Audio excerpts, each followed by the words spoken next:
Assalamualaikum warahmatullahi wabarakatuh. Selamat pagi pembina dan rekan-rekan. Sebelumnya mohon izin untuk memperkenalkan diri. Nama saya Irgi Syifa Rohmah dari kelas Klimatologi 4 bersama rekan saya, Salsabila Nurul Izzah, akan menjelaskan tentang salah satu fenomena atmosfer yang jarang dibahas. Sebelumnya, teman-teman di sini udah pada tahu belum apa aja fenomena atmosfer?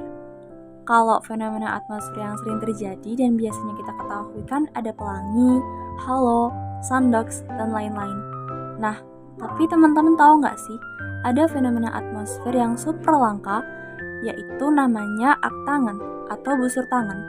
Selain itu, fenomena ini banyak tidak nampak dengan jelas karena lengkungannya terkadang hanya samar-samar.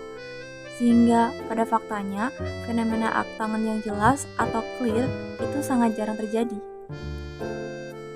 Tampak mata, fenomena ini terlihat seperti sebaran berkas sinar matahari yang menyerupai pelangi, terlihat cerah dan melengkung. Namun, ada perbedaan utama antara keduanya. Pelangi terbentuk oleh pembelokan cahaya di tetesan air, sedangkan tangan arc terjadi karena pembelokan cahaya di partikel-partikel di atmosfer. Fenomena tangan arc bisa terjadi di berbagai tempat di seluruh dunia, termasuk di Indonesia. Namun, fenomena ini relatif jarang terjadi dan sangat tergantung pada kondisi atmosfer saat itu. Oleh karena itu, tidak ada jaminan bahwa fenomena tangan arc akan terjadi di suatu tempat dalam rentang waktu tertentu. Untuk mengetahui lebih dalam mengenai fenomena ini, kami akan menjelaskan mengenai proses terbentuk, visual fenomenanya, dan jenis-jenis fenomena tangan arc tersebut. Aktangen, atmospheric phenomenon. Pembentukan aktangen. Aktangen disebabkan ketika sinar cahaya dibiaskan melalui kristal es kolom heksagonal besar yang sering jatuh dengan sumbu kolomnya hampir horizontal. Fenomena ini dibagi menjadi 3 jenis, yaitu upper tangen arc, lower tangen arc, dan circumscribed halo. Penyebab lain terbentuknya adalah karena partikel-partikel dalam atmosfer seperti debu, asap, atau tetesan air, yang mana partikel-partikel ini bertindak sebagai pembelok cahaya yang menciptakan efek visual berupa lengkungan cahaya.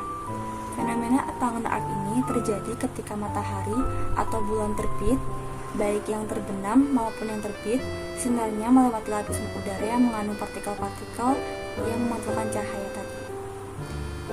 Nah, dapat dilihat pada gambar di samping, saat cahaya melewati partikel-partikel ini, terjadi pembiasan dan pembelokan cahaya dengan sudut tertentu yaitu alfa yang memasuki kristal es heksagonal sehingga menghasilkan efek visual seperti lengkungan yang tampak berada di atas atau di bawah matahari maupun bulan.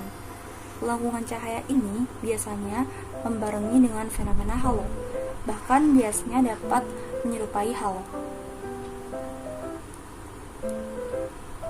Dan dilihat dari gambar yang di bawah, cahaya matahari yang melengkung ke atas disebut upper tangen arc, sedangkan lengkung yang di bawah disebut sebagai lower tangen arc.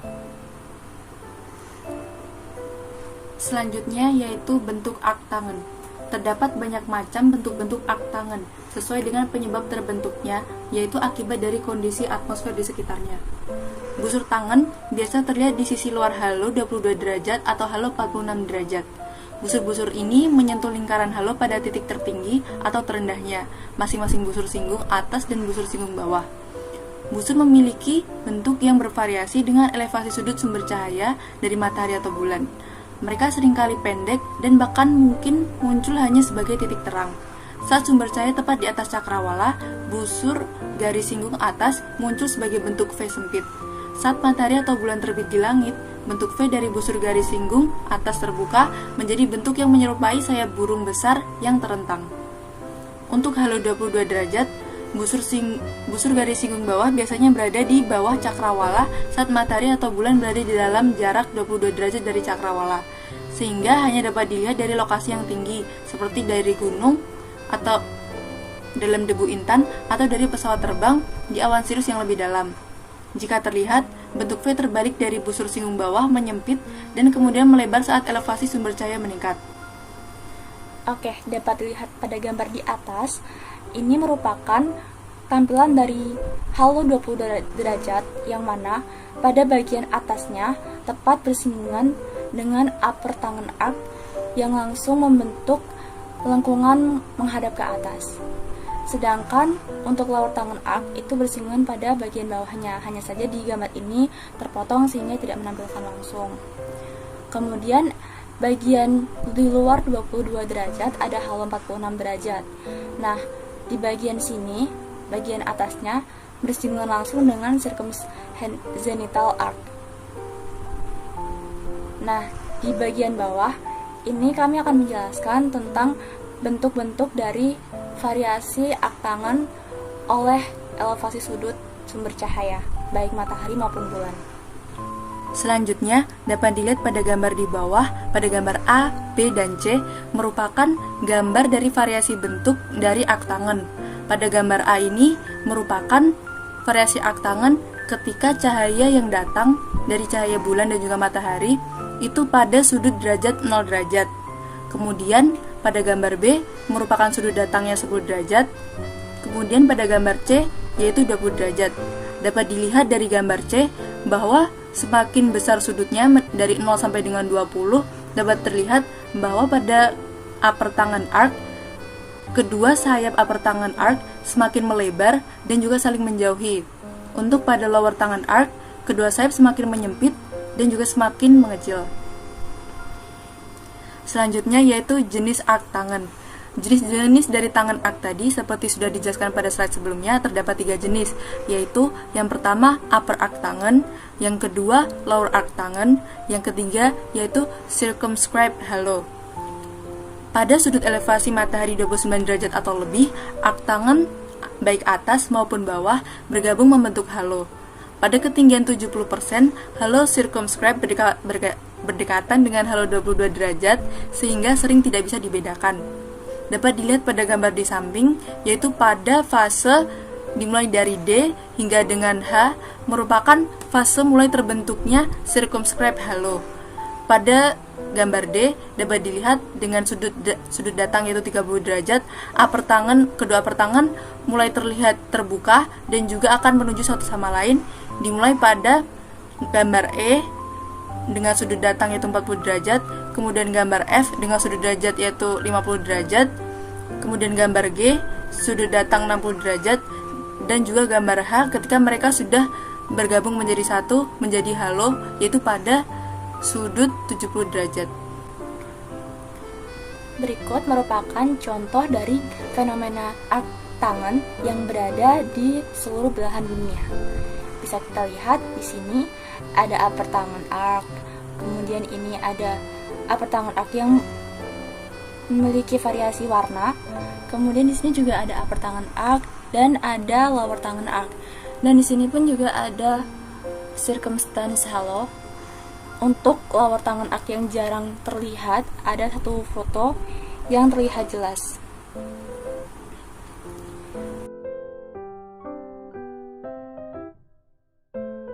Baiklah teman-teman, itu tadi merupakan penjelasan tentang proses dan juga bentuk visual dari tangan arc. Kemudian kami akan memaparkan tentang fakta-fakta menarik tentang tangan arc. Nah, tangan arc merupakan fenomena optik yang menarik dan masih banyak yang belum diketahui tentangnya. Berikut kami sampaikan beberapa fakta unik mengenai tangan arc. Fakta yang pertama, bentuknya yang unik, cantik, dan berwarna. Tangan arc seringkali menampilkan spektrum warna yang kaya. Lengkungan utama dapat memiliki warna-warna seperti merah, orange, kuning, hijau, dan biru. Ini disebabkan oleh pembiasan cahaya melalui partikel-partikel di atmosfer yang memecah spektrum cahaya. Selain itu, tangan arc dapat terjadi dalam bentuk lengkungan ganda.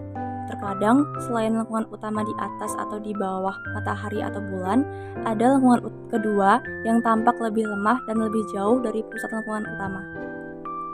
Fakta yang kedua, tangan arc dan kaitannya dengan teori hamburan Mie. Tangan arc sering dihubungkan dengan teori Mie yang menjelaskan interaksi cahaya dengan partikel-partikel atmosfer yang berukuran sebanding dengan panjang gelombang cahaya. Teori Mie memprediksi terjadinya pembelokan cahaya yang mengarah pada terjadinya pembentukan lengkungan tangan arc. Fakta berikutnya, tangan arc berrelasi dengan optik cryosfer. Tangan arc juga terkait erat dengan optik cryosfer, yaitu fenomena optik yang terjadi di lingkungan es dan salju. Dalam kondisi tertentu, Seperti saat matahari rendah di langit dan adanya partikel es dalam udara, tangan arc dapat terbentuk di sekitar es atau salju yang melayang di atmosfer. Fakta keempat, yaitu adanya pengaruh dengan aerosol. Seperti yang sudah dijelaskan sebelumnya, aerosol termasuk partikel debu, polutan, dan tetesan air di udara memiliki peran penting dalam pembentukan tangan arc. Komposisi dan konsentrasi aerosol di atmosfer dapat mempengaruhi intensitas dan bentuk tangan arc yang terlihat. Fakta selanjutnya adalah adanya variasi dalam bentuk dan intensitas tangan arc. Tangan arc tidak memiliki bentuk atau ukuran yang tetap. Fenomena ini dapat bervariasi dalam intensitas, lebar, dan tingkat kejelasan lengkungan yang terbentuk, tergantung pada kondisi atmosfer dan komposisi partikel yang ada. Fakta keenam adalah berhubungan dengan halos optik. Tangan arc sering terjadi bersamaan dengan fenomena optik lainnya, seperti halo matahari atau bulan. Halos ini juga disebabkan oleh pembelokan cahaya pada partikel-partikel di atmosfer, dan kemunculannya dapat meningkatkan keindahan tangan arc yang terbentuk. Fakta selanjutnya adalah fenomena ini dapat diamati dari pesawat terbang. Karena tangan arc terbentuk di atmosfer, pengamat di dalam pesawat terbang seringkali memiliki kesempatan untuk melihatnya. Dalam beberapa kasus, tangan arc yang terbentuk di atas awan dapat tampak lebih dramatis dan jelas dari ketinggian pesawat. Fakta-fakta ini mencerminkan kompleksitas fenomena tangan arc dan betapa banyak yang masih harus kita pelajari tentangnya. Sehingga dapat disimpulkan bahwa fenomena tangan arc adalah hasil dari interaksi kompleks antara cahaya dan atmosfer. Sehingga studi tentang tangan arc dapat membantu ilmuwan memahami sifat-sifat cahaya dan interaksi cahaya dengan partikel di atmosfer.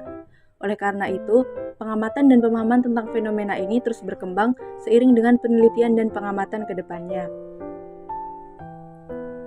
Sekian yang dapat kami sampaikan, tentu banyak kurang dan salah dari kami karena keterbatasan pemahaman kami dan kesalahan kami dalam menyampaikan. Untuk itu, kami memohon maaf dan berterima kasih karena sudah mendengarkan penyampaian kami. Semoga apa yang kami sampaikan dapat bermanfaat untuk kita semua. Amin.